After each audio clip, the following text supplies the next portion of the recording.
ಇಂದೇ ಡೌನ್ಲೋಡ್ ಮಾಡಿ ಮತ್ತು ನಿಮ್ಮ ನೆಚ್ಚಿನ ಶೋಗಳನ್ನು ಆನಂದಿಸಿ.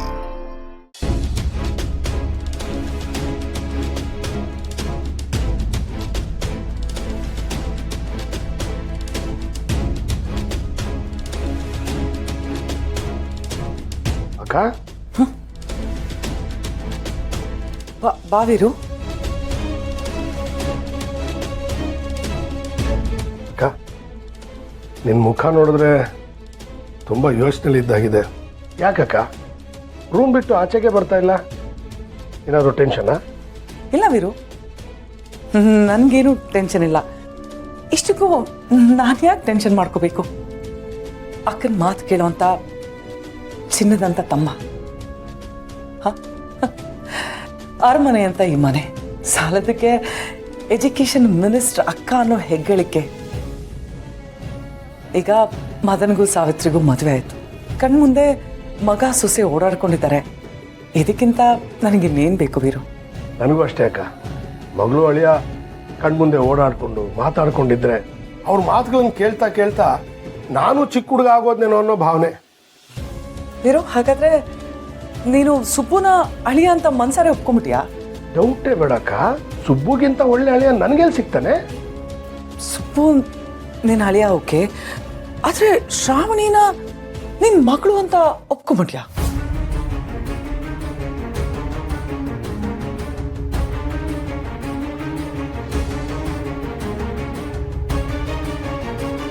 ಹೇಳು ವೀರು, ಶ್ರಾವಣಿನ ನೀನು ನಿನ್ನ ಮಗಳು ಅಂತ ಒಪ್ಕೊಂಬಿಟ್ಯಾ?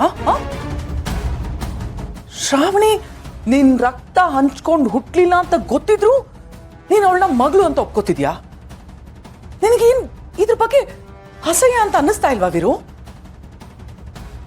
ಆ ಪೃಥ್ವಿ ಮತ್ತೆ ನಂದಿನಿ ನಿನಗ್ ಮಾಡಿರೋ ಮೋಸನ ನೀನ್ ಮರ್ತೋದ್ಯಾ?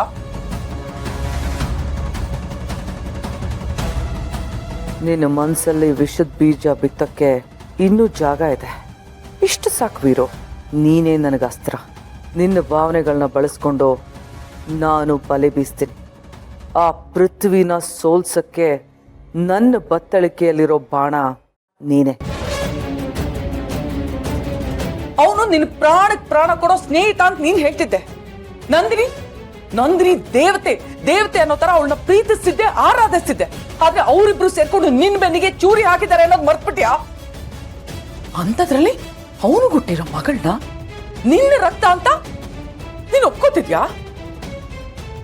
ವೀರು, ಇಷ್ಟು ಬೇಗ ಅದನ್ನೆಲ್ಲ ಕ್ಷಮಿಸ್ಬಿಟ್ಯಾ ನೀನು? ನೀನ್ ಕ್ಷಮಿಸ್ಬೋದು, ಯಾಕಂದ್ರೆ ನಿನಗೆ ಅಷ್ಟು ದೊಡ್ಡ ಮನಸ್ಸಿದೆ.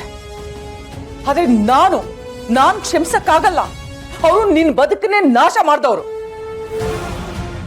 ಈ ನಿನ್ನ ಅಕ್ಕನ ಮನಸ್ಸಿಗೆ ಎಷ್ಟು ನೋವಾಗುತ್ತೆ ಅಂತ ನೀನು ಒಂದು ಕ್ಷಣ ಯೋಚನೆ ಮಾಡಿಲ್ಲ ಅಲ್ವಾ?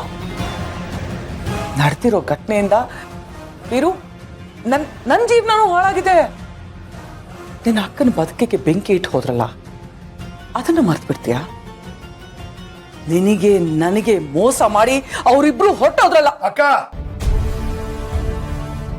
ಅವ್ರು ನನಗೆ ಮಾತ್ರ ಮೋಸ ಮಾಡಿಲ್ಲ, ನಿನ್ನ ಜೀವನನು ಹಾಳು ಮಾಡಿದ್ದಾರೆ ಅಂತ ನನಗೆ ಗೊತ್ತು. ವಿಷಯ ನನಗಿನ್ನು ಮನ್ಸಲ್ಲಿ ಕೊರಿತಾ ಇತ್ತು.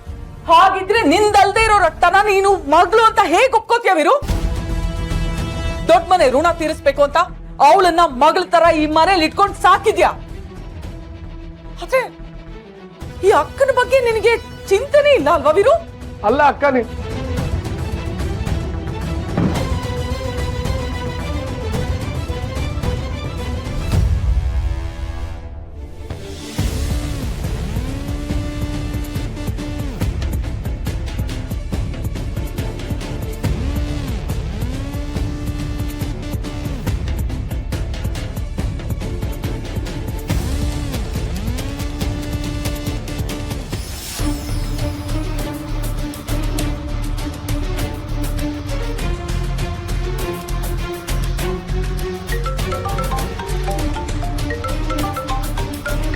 ಮತ್ತೆ ಅನ್ನೋ ನಂಬರ್ ಇದು ಪೃಥ್ವಿನೇ ಇರಬೇಕು.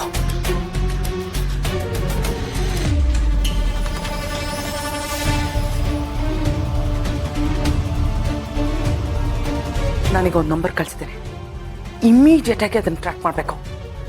ನಾನು ಫೋನಲ್ಲೇ ಮಾತಾಡ್ತಿರ್ತೀನಿ, ಆದಷ್ಟು ಬೇಗ ಟ್ರ್ಯಾಕ್ ಮಾಡು. ಓಕೆ ಮೇಡಮ್, ಕಮ್ಮಿ ಅಂದ್ರೆ 3 ನಿಮಿಷ ಮಾತಾಡಿ, ಆಗ ಲೊಕೇಶನ್ ಟ್ರೇಸ್ ಆಗುತ್ತೆ. ಸರಿ ಸರಿ ಸರಿ, okay okay, give me minute. Hello. ಏನ್ ವಿಜಯಾಂಬಿಕಾ, ನನ್ನನ್ನೇ ನೆನೆಸ್ಕೊತಾ ಇದೆಯಾ? ನನ್ನ ಮೇಲೆ ಅದೆಷ್ಟೊಂದು ಪ್ರೀತಿ ನಿನಗೆ. ನಾನು ಎಲ್ಲಿಗೂ ಹೋಗ್ಬಾರ್ದು ಅಂತ ಕಟ್ ಹಾಕಿರ್ತೀಯ. ನಾನು ಆಚೆ ಬಂದ್ಮೇಲೆ ನಾನು ಎಲ್ಲಿದ್ದೀನಿ ಅಂತ ತಿಳ್ಕೊಳ್ಳೋದಕ್ಕೆ ಪರದಾಡ್ತಾ ಇರ್ತೀಯ.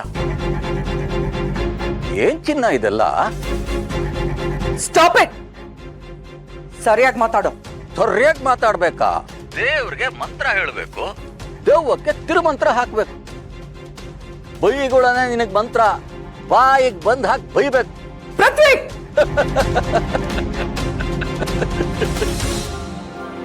ನೋಡ್ದ್ಯಾ ಕಾಲ ಹೇಗ್ ಬದಲಾಗುತ್ತೆ ಅಂತ? ಆಗ ನಾನು ಕಿರ್ಚಾಡ್ತಾ ಇದ್ದೆ, ನೀನು ನಗ್ತಾ ಇದ್ದೆ. ಆದ್ರೆ ಈಗ ನೀನು ಕಿರ್ಚಾಡ್ತಾ ಇದೀಯಾ, ನಾನ್ ನಗ್ತಾ ಇದ್ದೀನಿ. ಕಾಲ ಚಕ್ರ ಅನ್ನೋದು ತಿರುಗ್ತಾನೆ ಇರುತ್ತೆ. ಒಂದಲ್ಲ ಒಂದು ದಿವಸ ನೀನು ಆ ಚಕ್ರದಡಿಗೆ ಬಂದು ಸಾಯ್ತೀಯ. ಆವತ್ತು ನಾನು ಇನ್ನೂ ಜೋರಾಗಿ ನಗ್ತೀನಿ.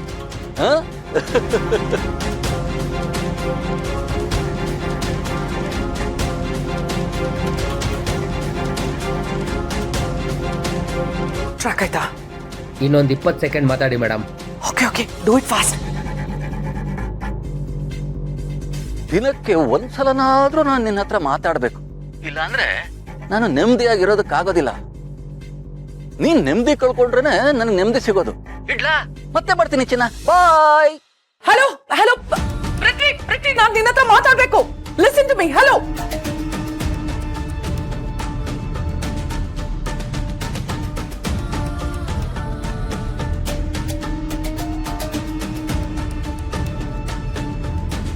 ಅಣ್ಣ, ಪ್ರತಿದಿನ ಇದೇ ರೀತಿ ಅವಳಿಗೆ ಒಂದೊಂದು ಮಾತ್ರೆ ಕೊಡಬೇಕು.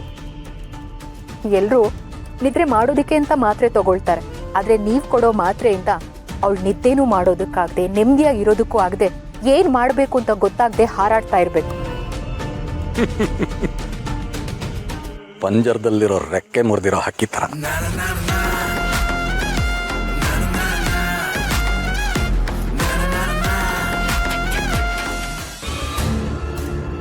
ಸಾರಿ ಬೇಬಿ, ಬರೋದಕ್ಕಾಗಲಿಲ್ಲ.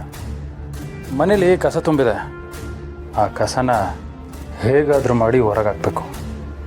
ಇವಾಗ ನನಗೆ ಅದೇ ದೊಡ್ಡ ಕೆಲಸ ಆಗೋಗಿದೆ. What is this ಮ್ಯಾಡಿ? ನೀನು ಹೇಳ್ತಿರೋದು ನಿನ್ನ ಹೆಂಡತಿ ಬಗ್ಗೆ ತಾನೆ? ಹ್ಞೂ ಡಾರ್ಲಿಂಗ್, ನನ್ನ ಲೈಫಲ್ಲಿ ಕಸ ಅಂತ ಆಗಿರೋದು ಅವಳೇ.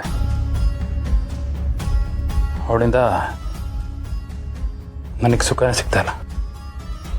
ಈ ಹಳ್ಳಿ ಗುಗ್ಗು ಜೊತೆ ಅದು ಹೇಗೆ ಸುಖ ಸಿಗುತ್ತೆ ಡಾರ್ಲಿಂಗ್?